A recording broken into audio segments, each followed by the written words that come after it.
Hey everybody, welcome back to the channel. Dr. Mike here. Today we're going to be talking about exercise. Now I'm going to do an entire show on anaerobic exercise, which is weight training. Aerobic training is also not only excellent for you, but required as well.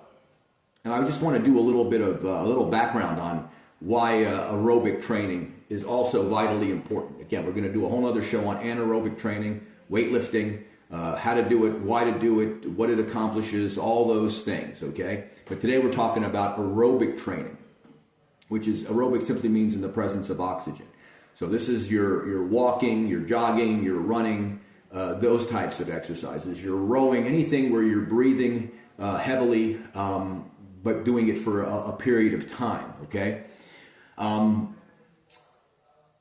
The human race evolved, in my opinion, from the research I've done, kind of like a lion. If you've ever watched shows about lions, what do lions do most of the day? They rest, okay? Human beings didn't eat every day. There was no Publix food store around the corner. If you were sitting on the African plain 100,000 years ago, you might have only eaten every couple of days, once a week, once a month. Who knows? If you made a kill, much like a lion or a cheetah, you know, we're apex predators, we're meat eaters. You might have been able to find some tubers and maybe a beehive or something. So human beings evolved where they had to rest most of the day. Not to mention, you can imagine what it must have been like trying to hunt at 12 noon in South Africa or the middle of the very, very hot. So humans evolved with a high intensity type of aerobic. You know, you're chasing an animal, multiple humans are chasing an animal. The type of aerobics humans engaged in was high intensity. You were going to work very hard for half hour, an hour, make the kill, and then go back to resting because you didn't have a steady supply of calories like we do today. Obviously, as we evolved, spears, rocks, bow and arrow, the ability to acquire food improved. But that didn't happen until just a few thousand years ago. You know, we've been around, they're saying now about 300,000 years. Anyway, so I think looking at kind of the evolution of the human race, high intensity aerobics is kind of what we needed to survive. Now, I know there are tribes in Africa that do chase animals for hundreds of miles. That does happen. But that's not their preferred way of doing it. If you can kill something quick and clean, that's the better way to do it. All right, so aerobics. There's basically two types of aerobic conditioning, okay? You've got steady state aerobics. This is your long walks. This is your jogging, okay? Whether it's on a treadmill, rowing, if you're going to row for an hour, if you're going to do Stairmaster for an hour, or if you're going to do elliptical for an hour, at a steady rate, kind of slow, where you can sort of talk while you're doing it. You can have a conversation on the phone. You're not huffing and puffing. This is kind of the stuff that most people do. I see in my neighborhood people jogging all the time, and I wish I could stop and say, hey, don't do this, okay? A better form of aerobics is something called HIIT training, H-I-I-T, high intensity interval training. Okay, and again, this is what I believe, this is how I believe the human beings kind of evolved. This is what we did to survive.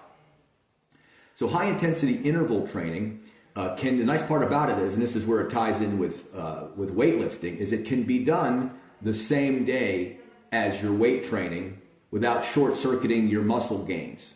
Okay? A lot of bodybuilders, this is obviously the pros, but you hear this, are afraid to train their muscles and then go do aerobic training, an hour on the treadmill, and for good reason.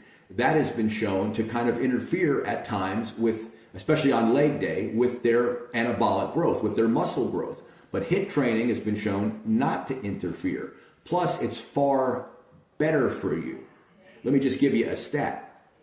20 minutes of high-intensity interval training is equal in terms of benefits for the body and fat burning to 90 minutes of steady-state aerobics. Think about that. That's a pretty amazing stat. You can do hard work for 20 minutes or you can jog for 90 minutes, okay? One of my problems with jogging, okay, is it combines the two worst elements of walking and running. Okay, jogging is walking. Walking is a low intensity exercise. I'm not bad mouthing walking. Walking is fantastic for human beings. But one of the drawbacks of walking is it's a low intensity exercise. Low intensity work, lower intensity results, okay? Running is very intense. And by running, I literally mean running all out, running, maybe doing a fast mile. The problem with running is it's hard on the skeletal system. Any long-term runners have bad knees, bad ankles, bad hips, bad spine. It pounds the body. The thing about jogging is because it's a longer period, you're going to jog for 45 minutes, an hour, the chances of you spraining an ankle, twisting a knee, getting hit by a car, those go up. All right? Unless you're obviously jogging on a track or on the grass somewhere. But even then, jogging on the grass, maybe you hit a divot in the ground and down you go. And what all was it for? Not any good. Now, the easiest way to do it is either on a bike, something where you're working the legs. They have the bikes that have the arms. I like something full body. So something like a bike with the arms, where you can go. Usually they're like a fan. They have like the fan bikes. Most gyms have them. You could do a regular bike. You could do a bike obviously in your neighborhood. It's just you got to be careful. But at the gym, you can use a regular bike. You can use an elliptical machine. You can use a stair. You can use any of the devices you use. I personally prefer something full body where you got the arms and legs moving. Just again, more intense. So the way you're going to do high intensity interval training, there's several different protocols. You got to start off easy. If you haven't been doing any aerobics or you've been doing steady state aerobics, the high intensity interval training is going to be a challenge. All right. I personally, if you're on a machine, okay, other than like a bike, it's very hard to sit there and change the speed of your workout while you're flying. Okay. So you may want to start off on something like a recumbent bike or a bike at the gym. And the one I prefer is I like to pedal hard as you can for a minute.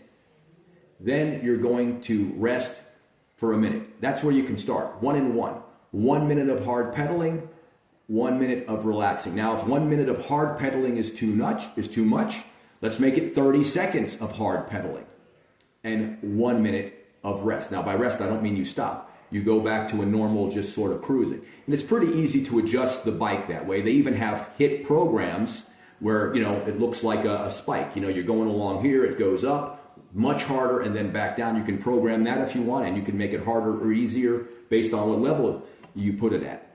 So the high intensity interval training is going to be 30 seconds hard, 1 minute of easier work, 1 minute hard, 1 minute. You can change it. 30 seconds, 1 minute, 1 minute, 1 minute. If you're still getting used to it, you could do 15 seconds and a minute rest. The point is, this is the best form of aerobic exercise. The high intensity interval training that will not interfere with muscle growth. I personally like to push the sled. About 2.5, 3 years ago, I got back into training harder. I had been training, but nothing super intense. There's actually a friend of mine heard me on another video that I had made where I was doing something on uneven ground and I was sort of huffing and puffing a little bit. And I even noticed it myself. Even though I'd been weight training, I hadn't really been doing any aerobics for a while. And I said, well, that's not good. If somebody else can recognize that I'm out of breath, bad news. So I got back in the gym hard and I started pushing the sled. So if you got access to a sled, of course you could buy one, but the sled is an excellent way because not only does it work the entire body, and by a sled I mean the kind you put the weights on, it's got the arms on one side and you move the arms from side to side. Some of them have 4 arms. And I just push the sled. I'll push the sled hard, back and forth 4 to 6 times, which is about 1 minute of pushing the sled, maybe a little bit less, and then I'll rest. 30 seconds, a minute, minute and a half until I get my breath back, then I go right back to it. Sometimes what I'll do, if I'm looking for an even more intense workout, is I'll set up the sled and I'll grab a couple of 30 or 40 pound kettlebells. You can even go heavier, 50 or 60, and I'll put those next to the sled. So I'll push the sled, but when I'm resting, I'm not just standing there. I pick up the kettlebells, I'll usually hold them on my biceps like this, and I'll walk with them. Just an easy walk back and forth with the kettlebells. As I catch my breath, I'll put them down. Or you can do a fireman carry, where you're just going to pick up 2 heavy kettlebells and just walk back and forth. Usually there's like a green, a astroturf kind of a grass that you can walk on, that you push the sled on. So there's just all kinds of ways to make this training fun and interesting. It's far more fun and less boring than going out and jogging for an hour. Even if you're listening to music or something, this can be made a lot more fun. You can do it inside. You can do it outside. You can use the rower. You can use the elliptical.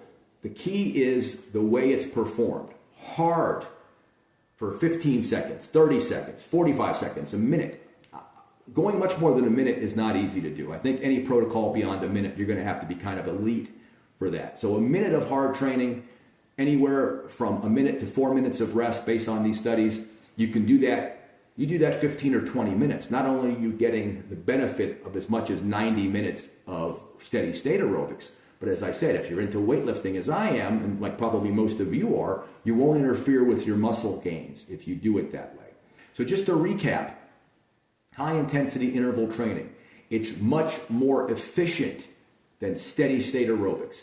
It can be done on any of the normal aerobics machines. It can be a little tough raising and lowering the exercise speed, but again, a lot of these newer machines have HIIT workouts programmed right into them. That's what you want to go to. Hard and then rest. Hard and then rest. And you can vary the rest. You can make it where you're completely stopped, like when I push the sled. You can do it where you're doing a fireman carry with some kettlebells. You can cycle where you're cycling hard and then completely stopped. You can cycle hard and then you can just take it easy for a minute, 2 minutes until you get your breath back. Start doing this because you're going to burn more fat. You're going to burn more muscle glycogen, okay? And let's just think about this to wrap up.